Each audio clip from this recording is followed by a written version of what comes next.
What's up, Dragon Brood? I don't know what's up, dude. We got another Mardu deck today. This is like our third one in like, I don't know, 8 days or something. Like, so, hey, if you're a fan of Mardu, we got you taken care of. But I guess, I don't know, in normal times, we don't really have that many of them. So I say normal times, like I'm making Mardu decks because of COVID. That's not what I meant. I meant under most seasons, we don't have all that many. So the fact that we found a few here makes sense. And honestly, part of that is because you did get black, white, and white, red as different, I guess you want to call them guilds or schools in Strixhaven, so that kind of leads to that being a little bit of a thing with the crossover. So, anyway, that being said, we did play some clerics earlier in the season that actually were pretty good. So we figured if we're going to revisit it, let's try something new. And we decided we're going to go ahead and try some Mardu clerics and see how that works. There are some clerics out of Strixhaven that actually fit this mold, and there's some random cards that are clerics that people may not have thought of that could work in this. So we're going to see how this all plays out and works out. And we do have the lands available to make it work. So let's go get into this Mardu Clerics list.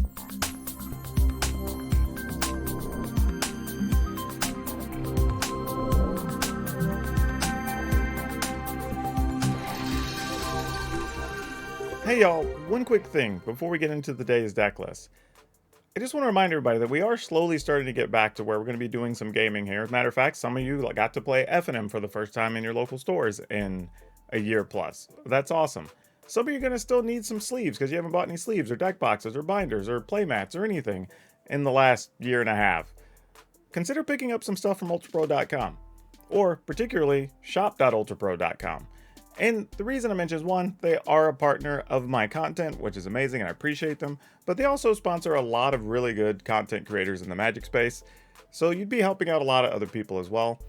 Also, if you see anything on the website that you would like, you can just take down the name and number and go to your local store, and they can order it for you. They will get their normal percentage like they always do.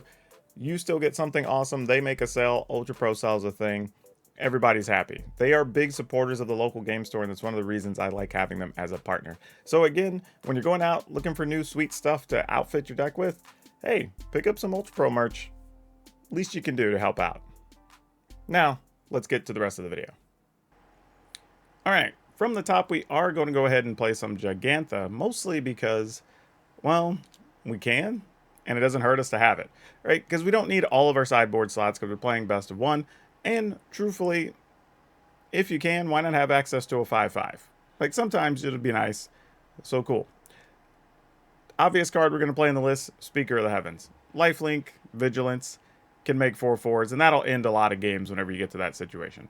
We're playing 3 Archfiend's Vessels. Possibly could be 4. I could see versions where people would play 4 of these.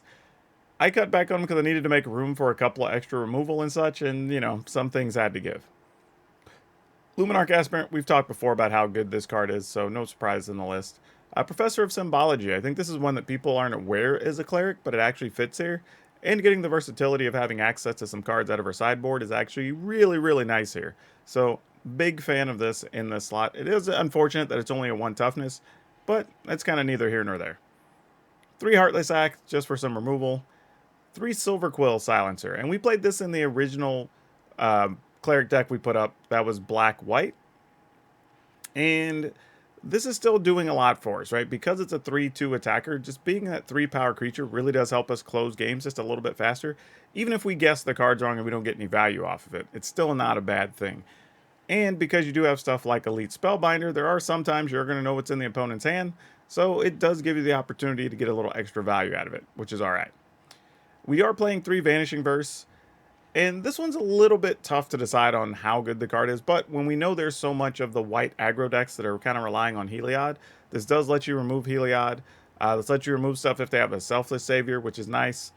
It gets rid of stuff like Maul the Skyclays if you need to. Just like lots of really good cards that opponents are playing right now it deals with. Now, it doesn't kill Winota, it doesn't kill the Blade Historian because those are 2 colors. You can kill those with Heartless Axe, so, you know, you kind of have to pick and choose how you're going to use your cards, but you can also just remove all the things that would be attacking in those cases that aren't humans, and then that kind of solves a lot of your problem anyway. Then we have 3 Righteous Valkyrie. Could argue that you could play a version that has 4 of these and 4 of the Archfiend's Vessels and maximizes the life gain, like that's reasonable. But at 3, we draw them enough anyway, and you only really need 1 to kind of do its thing, and then you get where you want to go.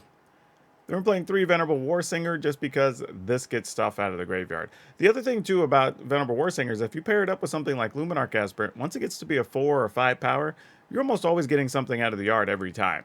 And that becomes a really big deal. And don't forget that this actually tramples and has Vigilance, so 2 very good abilities whenever you're trying to fight some of these creature battles. And then Aura. We're playing one of these just because this card's good. You know, if your opponent has a sweeper, if you get into a situation where you have to chump block against, say, those white aggro decks, Winota decks, whatever, like, you can block with 3 or 4 things, get stuff back out of the graveyard, and then, like, swing back the other way and actually still get the game done. So, not a real bad situation. It's kind of cool. I originally had 2, but I just couldn't justify it because I wanted room for extra Showdown of the Scalds. So we have 3 of these in the deck. And this is mostly just a way to let us reload, help us find those removal cards when we need them. It's just doing a few different things, really, for this type of list. But overall, actually, I think this actually is going to work pretty well. I think it's going to be a pretty fast deck, which is nice. And it's going to have some versatility with the life gain against stuff like mono red. So, kind of checks a few boxes for us. It should be pretty good. As for the lands, we are playing 5 plains, 3 swamp, 1 mountain, 4 bright climb pathway, 2 shine shadow snarl, 4 blight step pathway, and 4 needle verge pathway. So nothing too surprising. The lands are kind of doing what you're doing, what you expect. We probably could scale back on 1 or 2 pathways to put in an extra plains. But that might be the only thing. I left the 1 mountain in just in case, you know, somebody destroys one with a Field of Ruin or something and we need to go get a red land. We still have access to it.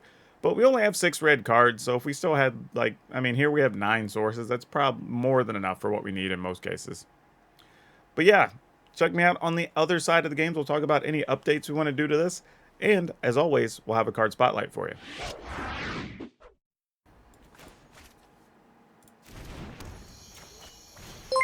Go with the Vessel. Hey, Jerry, thanks for liking the stream. Let's go with this here. Get some counters on our Vessel. This might work out great. Get us down to where we get to Showdown after we've already played a bunch of stuff. That'd be awesome. This also works too. Leaves us some mana open. Sure.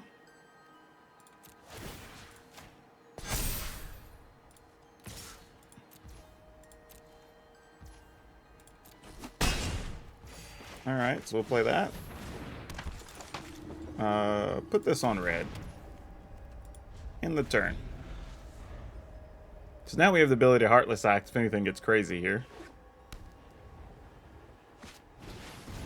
Thassa's Oracle. Well, we will not be letting that live, because that's annoying.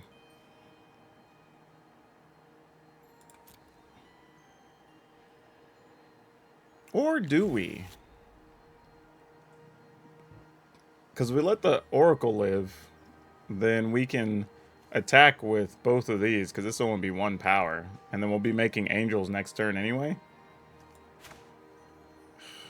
I feel like leaving that in play is the mistake, though.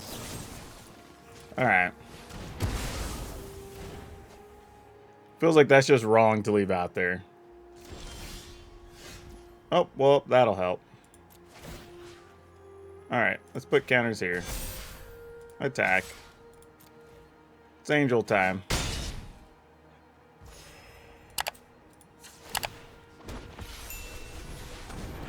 Come on. What? What? What?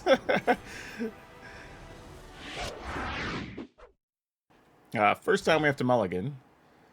We're gonna have to mulligan a second time. No white lands. Boo. Boo. Also, a mulligan with 2 Showdown on the Skull is also bad. They were trying to retain their secret. That's why they had to concede. Alright, opponent. What you doing?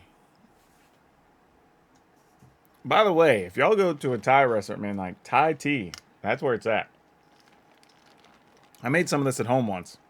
It's actually pretty good, but always nice when I can just go out and or actually not even now go out, had it delivered. Alright, we're going to mulligan again. this is at least playable, so we'll keep that. Question though. What do we get rid of? Ooh, boy. Okay, I'm going to assume Venerable Warsinger because we don't have a red land yet.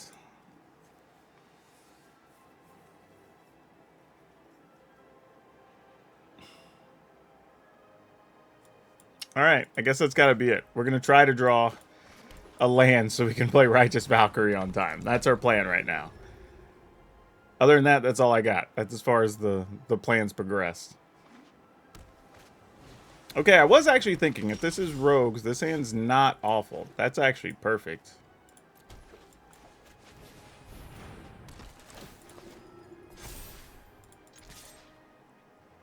Alright, so this sort of puts the onus on the opponent to want to kill our Speaker of the Heavens.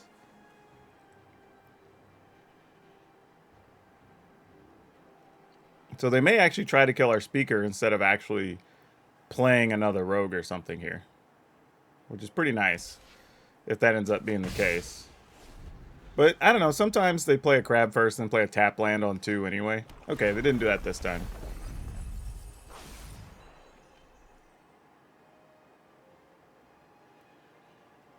So now we're in a weird spot, right? Yeah, exactly. They're just going to go ahead and kill it. Rightfully so. Alright, well, while we can, we'll go ahead and get this into play.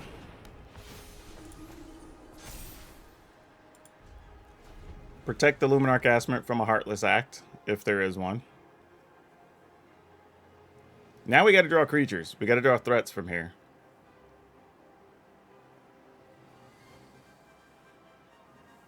Though, sadly, had we actually kept the Warsinger, we'd be almost better off than having this Valkyrie right now.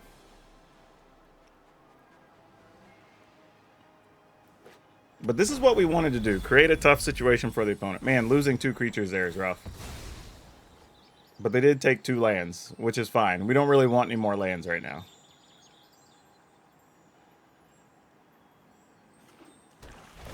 Alright. Oh, no! No! No!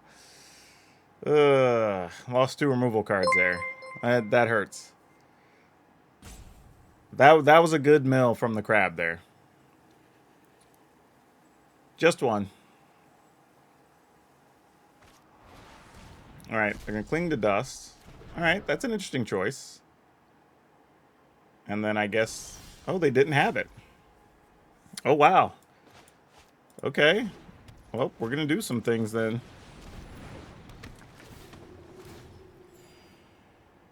Oh, yes.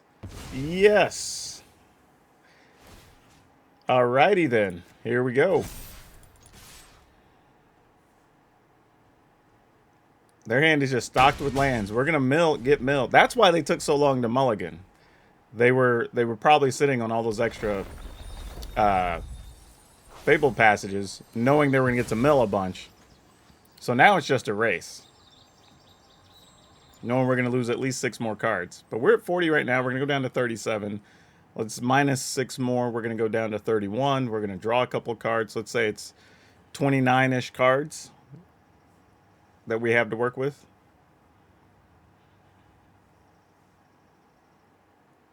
But unless they just drew a counter or something, they got nothing else right now.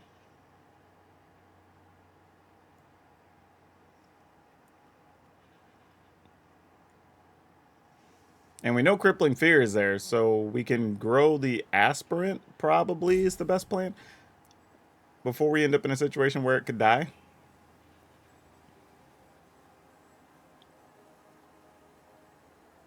I wonder if the opponent's gonna, like, shame rope here. I mean, they kept a bad hand, to be honest. Like, they kept a hand that was, what? 1 removal, 1 crab, and lands? And I guess either or one of the other spells, maybe. Well, there goes the aura. That sucks. Would have been nice. Yep, they just conceded.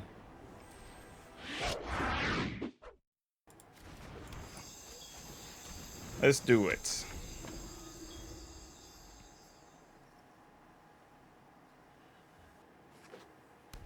Alright, and a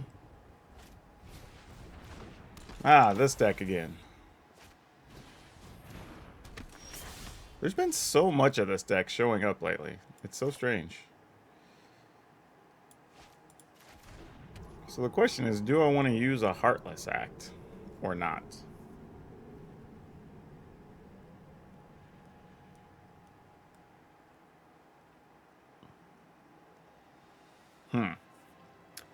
Don't know if I do.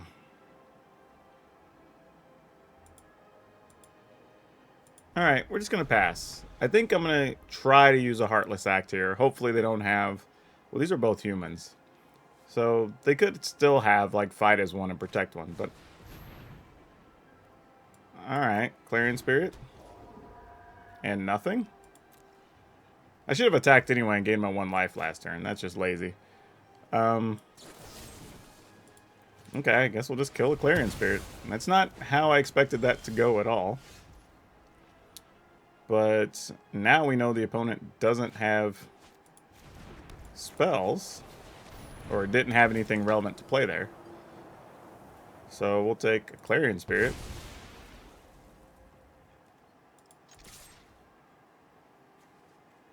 And sorcery, creature, instant. Okay.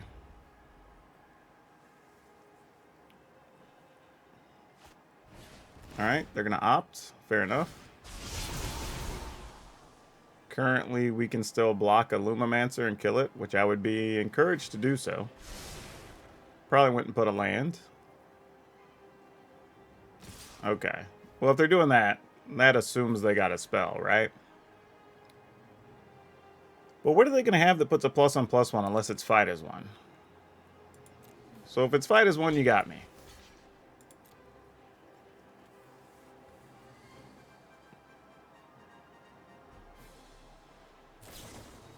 Yep, alright. I was willing to accept that.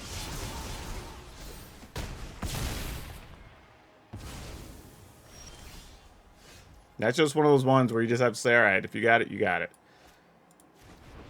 Okay, now what are we going to do? We know what's in their hands. We can call of one mind. Let's keep them from getting bonus cards.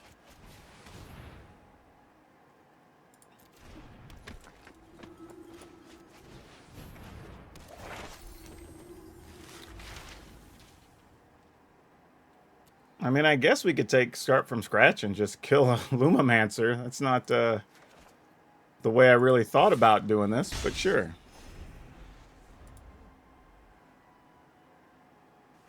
I mean, obviously they can find spells and make it to where we can't do that easily. But they'll take 3, we get a card. Okay, they're on 1 mine anyway. Well, now we're going to get to kill the Lumamancer. Because it's going to be shields down. Oh, we get the best of everything here. We get to kill Lumamancer and play 2 Speaker of the Heavens. I like that. I like that a lot. And we got a Heartless Act. Oh. Oh. We got the best of everything. Oh, look. Look. I don't want to cast Heartless Act here, Arena. Stop that. Oh, hey, thanks for being a supporter. Yeah, the opponent just gave us the GGs.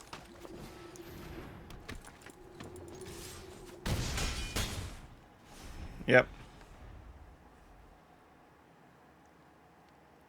Don't think they're going to come back from this, especially with us having a Heartless Act.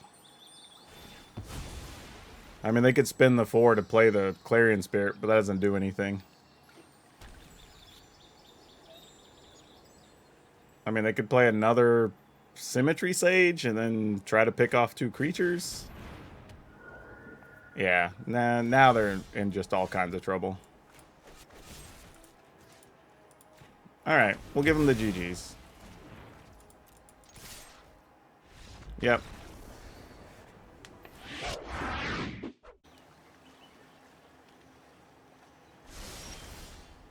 Okay. Oh, I don't mind having that, but this is what we're going to do here.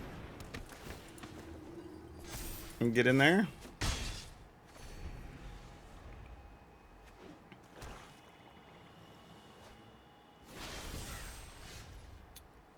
I am going to assume that that's potentially a Doomscar. So if so, this is all we're going to do. And then if it's not a Doomscar, then maybe we're in luck. It was not a Doomscar. And with the Linvala, it appears this will not be a Doomscar at any point.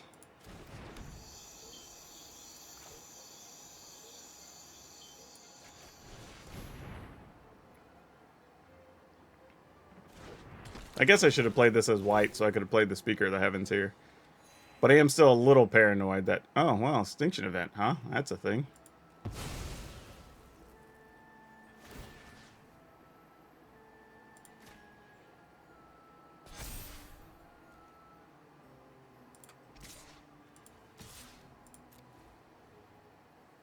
I mean, you can block the Archfiend's Vessel and kill it. That's your choice.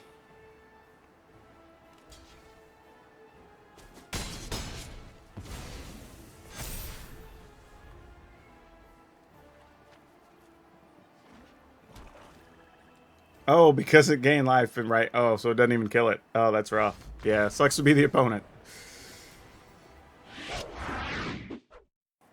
I'll probably have the video up in a couple days. I have to download. I happen to be streaming it, so I'll have to download the stream and edit the video. I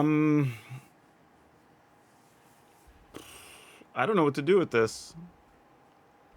I'm going to keep it, but I feel like if the opponent's not playing some type of creature deck where these matter, this hand's going to be pretty bad. And even then, it's not even guaranteed that that's going to be good. Because if it's like mono red, those aren't spectacular, considering the start they can have.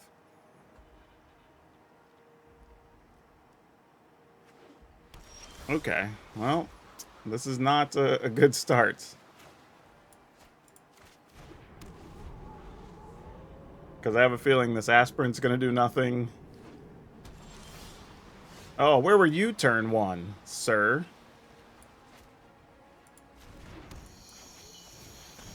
Always late. Always late. Okay, there's no Frostbite, so that's good. Doesn't mean there's not a Stomp coming.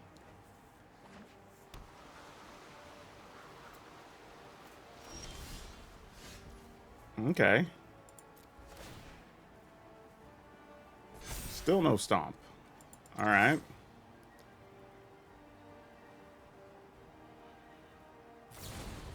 Oh, Brazen Borrower. Okay. I mean, I suppose. I guess this means they don't have any type of sweeper in hand, so we're going to do this since we miss lands. Feels like the right thing to do.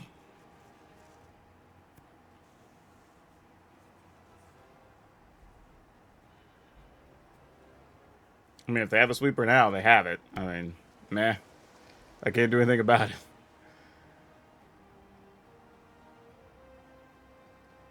I don't know what they're doing. But they definitely have the advantage here, with us not even being able to cast spells, really. Would have been huge to be able to play a Spellbinder on that turn. Especially when we have two of them in hand. We are stuck without them, though. Could you imagine how good Spellbinder would be with Flash? That's apparently what Paulo actually wanted on this card. Alright, I guess we just try to attack with these two little duders. I'm mostly doing that in case they have, like, a Shark Typhoon and we can just kill a shark. Ah, it's a Prismari command. Bleh.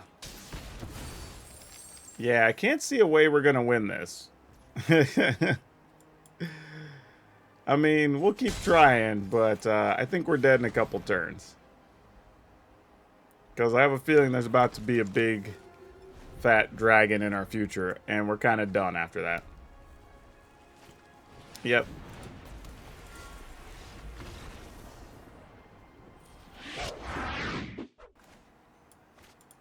Now, I think trying to mess with the mana in Magic is actually just more harm than good, it feels like. I think, like, the intentions are good, what everybody always wants to do, but ultimately, I don't know if we really even need to mess with it. All right, Valky's going to take a Luminarch Aspirant, I would assume. Because that's probably what I would take.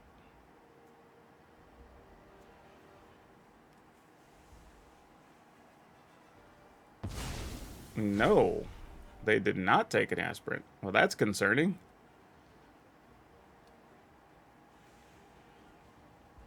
I mean, I guess they well, I don't know. You turn that into an angel? I guess. All right, well. We'll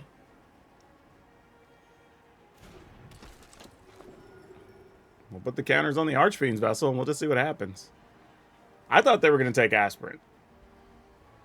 But, I don't know, maybe they just figured we had so many things we could play on 2 anyway. It's only marginally good. And if they already have something they want to do with their mana, then maybe it's not so much.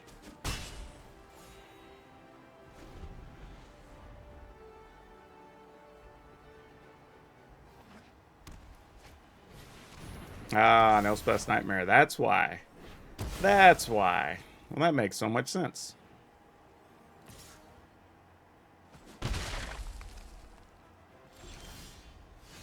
Well, that's cute. I mean, I guess if you have another, you have another.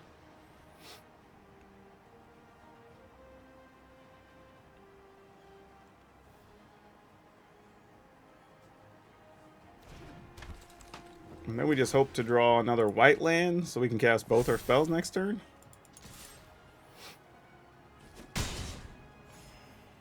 I mean, we are going to lose the showdown of the Scalds, unfortunately. Which is big in this game. Like, having a showdown of the Scalds would have been very nice here. So, Elspeth's Nightmare might be the card that just wins this game for them. I mean, it got rid of an Aspirant and took our big play.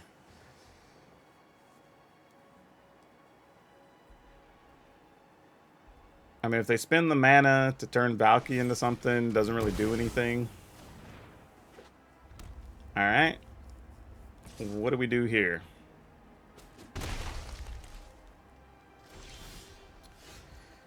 Well, I guess we at least get to do this. We can go search for our lands. Not exciting, but we can.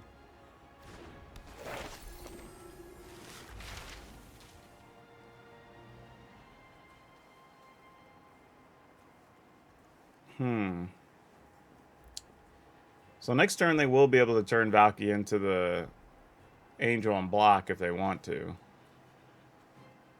Alright, we'll just have to, sadly, have to search for land.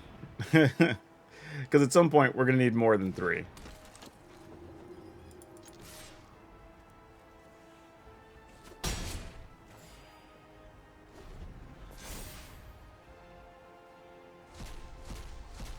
And now we can block a Valky, so they're more incentivized just to turn it into an angel. If they kill all our creatures, they'll kill the Valky as well, and then we get an angel. Anyway. That, however, is kind of annoying.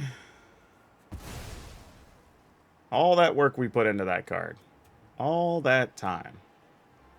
And they just acted like they don't even care. What should we call with this Silverquill Silencer? I don't know what this opponent's playing. I mean, it looks like obviously just a black-white control something or other, but I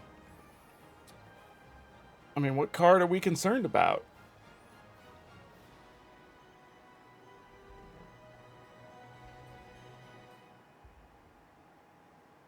Because I don't even know. I don't even know. Well, no matter what, we're going to go ahead and play this. Actually, whoa! What are you doing, Arena? What are you doing?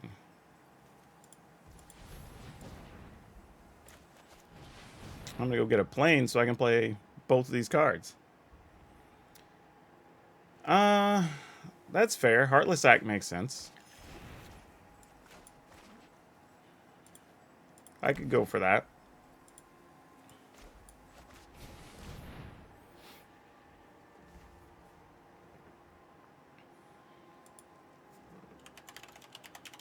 Why not?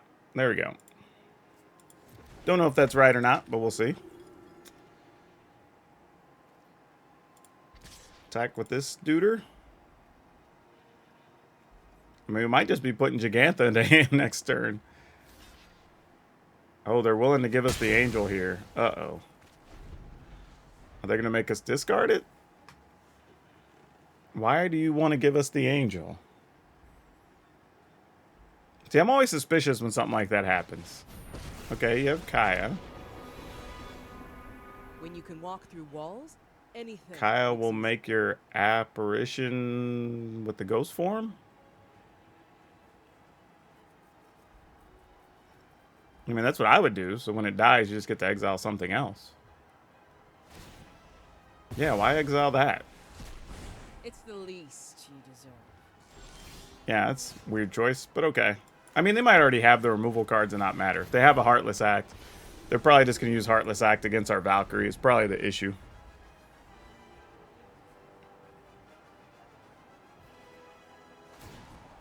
There they go. They ghost form that. And Valkyrie dead. Hunt for specimens lets them go get a spell so they can sacrifice. Yeah, that exiles. We'll get a 1/1, then they kill our Valkyrie. All right. I can give that to them. Like, that's all me. I had the tools to do it, and I didn't do it. I got what I deserved. I got greedy. Let my greed get the better of me of trying to race, and I didn't really have to.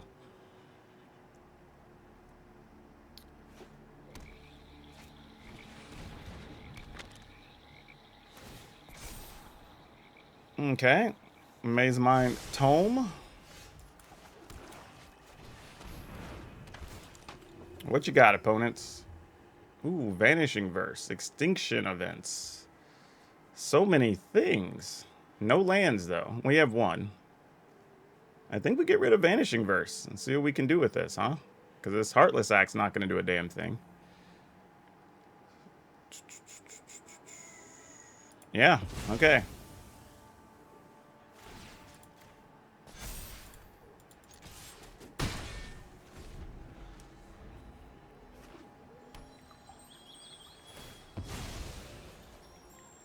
I mean, we know what their hand is.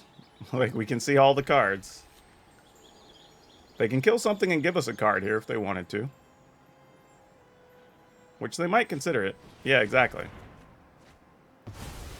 Vanishing Verse. Don't know if that's going to be any good here. Though we would be able to kill an Angel. So that's reasonable.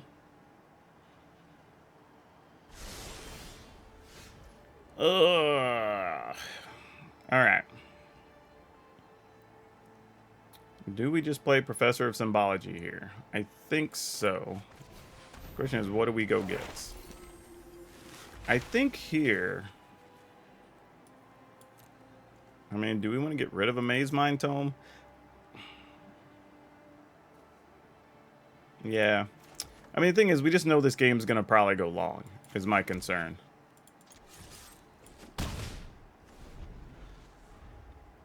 And I don't mind this, because if they do decide they want to just get an Angel... Oh, I wasn't even thinking about that. Well, yeah, I'll be able to kill that next turn. I'll be able to kill that and kill an Angel. So that's fine. Because they can just Starnheim and make a 4/4. So we'll be able to get them down to 9. And then we'll have a Showdown of the Scalds to reload. Seems reasonable. Oh, whoa. The opponent didn't do anything. Well, that's not what we planned on. The opponent's not following the script, everybody. That makes us sad. We need opponents that follow the script. Okay. So see, now this is weird, because if they have a removal card, they're going to get rid of Spellbinder, but we also know they have Extinction Event. So if we play the Luminarch Aspirant, we're basically just getting in for 3 with the Professor, putting them to 11, and then losing the 2 remaining creatures. I mean, we'll have a Showdown of the Scalds afterwards, so I guess that's mostly fine. It's just unfortunate.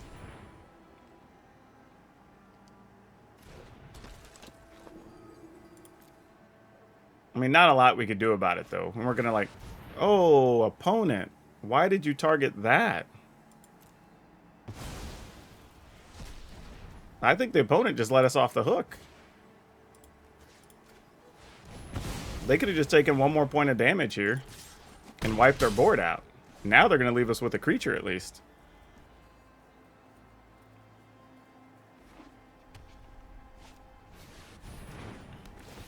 Yeah, this is definitely not the best play for the opponent.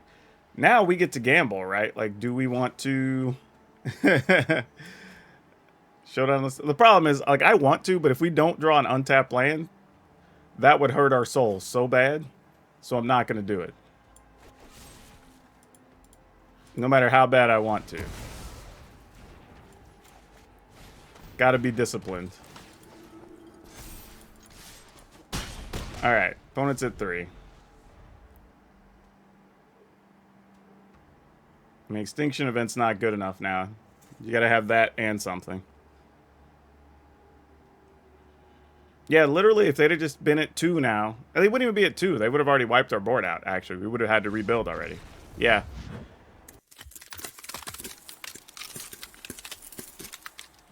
So yeah, the deck played out like we expected. The biggest problem I would say we have is occasionally if we came up a little short on lands or we didn't get the right lands on time, then that kind of tripped you up. So that's probably the only real downside to the deck. To solve that, I think what I would say is either replace the mountain with the plains or consider cutting the Blight Step pathway for plains.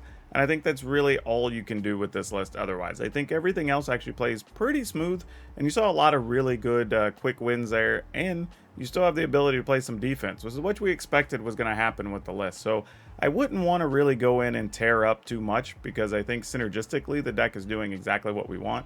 All the cards kind of checked out and graded out the way we wanted to in those games. So there's not a lot to really complain about in this list. If you like Mardu, you like Clerics, this is obviously right up your alley. I would say, though, if you already have the black-white version, I don't know if I would go out of my way to craft the cards to build this if you don't already have them. I think the black-white version still has enough of the tools that you need to still play it and be competitive, especially since you can lean harder on things like Humiliate and stuff like that that really allow that to go. So I wouldn't really worry about it too much. If you're good with the black-white list, go ahead and stick with it. But if you want something different, or maybe you're just looking to get a couple little edges here or there and you're willing to gamble, then yeah, go for it. Go ahead and build it. I think you'll have a good time. Now, as for today's card spotlight, there's an oldie here that we're going to talk about in City of Brass. And the reason I bring this up is I think a lot of people don't realize that I'm pretty sure most versions of this card are $20 plus. And it really doesn't almost matter any one. As a matter of fact, even the ones from the championship decks, I think, are in the like $10 range. You know, so I think what you're seeing is a card like this is so many players want to play it right now, even in Commander. And what's funny is casual players tend to stay away from this type of card because they don't like taking damage from their own lands. A lot of them think it's kind of silly.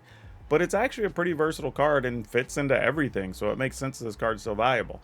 And we haven't had another print of this, I think, since Modern Masters. It's been the second Modern Masters. I think it's the most recent printing of this. So it's been a little while since we've seen one, and that probably is what's contributing to the price. If you want today's deck list, don't forget it will be down in the description below.